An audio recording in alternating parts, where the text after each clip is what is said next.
Well, welcome back to week 2 of our Target in Our Relationship series. Hope Leviticus is treating you well. Last week we started off by looking at the target of our relationship with God, and we focused on chapters 4 through 7, where we were really leaning and learning about some of the targets of our relationship with God that could be about being forgiven, and that He wants a relationship with us, and that we've messed up, but there's an ultimate atonement, ultimate payment and sacrifice that God provided for us through His Son, Jesus. Well, this week we're going to stay focused on our relationship with God by looking at an additional target. There's obviously God, there's so many different targets that we could have in our relationship with Him. We wanted to focus on two. First, the idea of being forgiven, the idea of atonement, the idea that He is, no matter what we've done, He has offered a way for us to be made right with Him. The second one is around a different area, a different target that sometimes I think can get confusing, and we really want to just give us a chance to unpack it. So let me ask you a question as we get going. Think about your earliest memories of church. For many of us, that probably goes to memories of a Sunday or a Wednesday or a Wednesday services. But what do you think about your memories? Just a quick side note, if you're in the older generation that's being a part of this program, I just invite you to find someone to talk about that.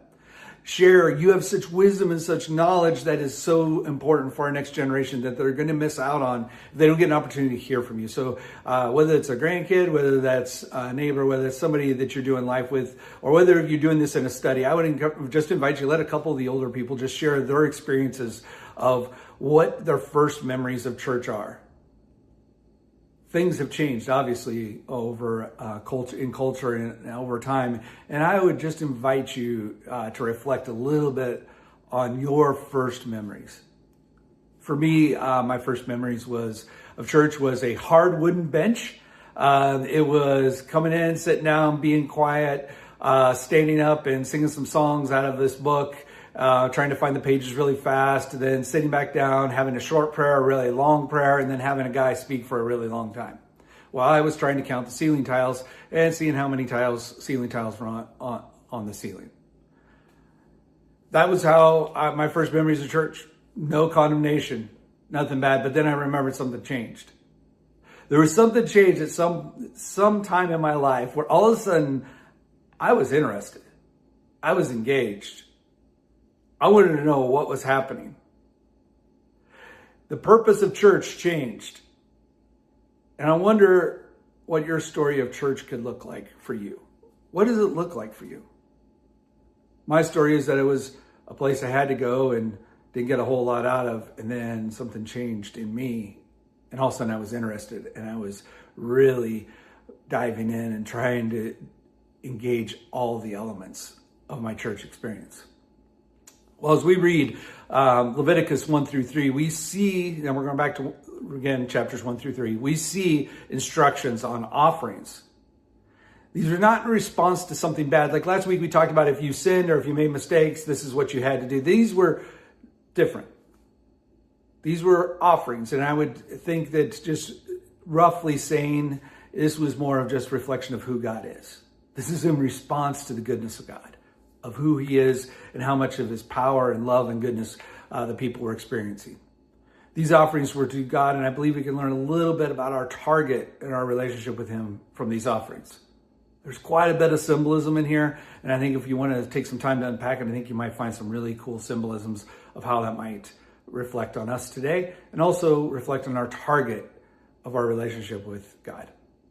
Well, let's look at chapter 2. It says, when anyone brings an offering, a grain offering as an offering to the Lord, his offering shall be fine flour. He shall pour oil on it and put frankincense on it and bring it to Aaron's sons, the priests. And he shall take from it a handful of the flour and oil with all of its frankincense, and the priest shall burn it. This is a memorial proportion on the altar, a food offering. Now get this, I think there's a little bit of symbolism here, with a pleasing aroma to the Lord.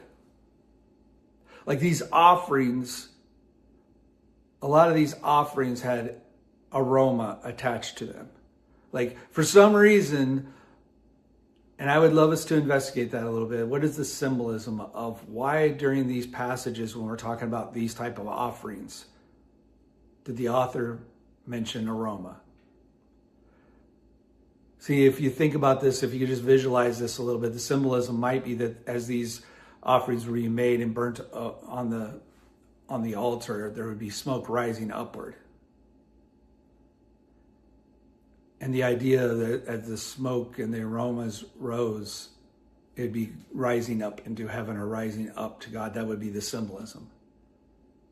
Symbolism was illustrating the value of worship, of taking on, of who we are and focusing it on God. See, I believe worship is when we give our deepest affection and highest praise to something. True worship of God is when we love him with all of our heart, our soul, our mind, and our strength. Like these offerings, the smoke as the aroma was rising symbolistically into heaven was a reflection of worship, of saying we acknowledge and we praise and we worship you. Leviticus 1-3, we see the illustration of taking the best and giving it to God. And I believe that is worship. And I believe that's a huge part of our target of our relationship with God. In our world, we worship a lot of things, meaning we give our best to a lot of things. In our relationship with God, and if we're going to really find the target of that, it really does demand that we worship him, that we give him our best, that we offer him our best time, our best resources, our best energy. Because when we think about worship in today's culture or church culture, for sure, the definition of worship even is a little bit fuzzy and unclear. Is it music? Because we got a whole genre of worship music, a whole industry. Is it singing? Is it listening to a message? Is it passing the offering plate? Is it hanging out in the fellowship area? Start maybe by asking this question: what is worship to you? Consider asking yourself a couple of questions around the idea of worship and around the idea of targeting our relationship with God, and could worship be one of those targets? Ask a couple of these questions. What is worship to you currently? And kind of define that a little bit, and then ask these questions, which will take a little time, but might help you define a little bit more. What is right with that definition? What is wrong with that definition? What is missing? And maybe what is confusing? If you work through those questions, you might start to discover a clearer target to what God is inviting us into in a relationship around worship. And then ask God to walk you through possibly a redefinition of worship. I think one of the targets of our relationship with God is to worship him, to give him our best, to offer ourselves as an offering to him. Maybe another way of thinking about this for some of you who are more visual is to think, what type of spiritual aroma is coming off of you?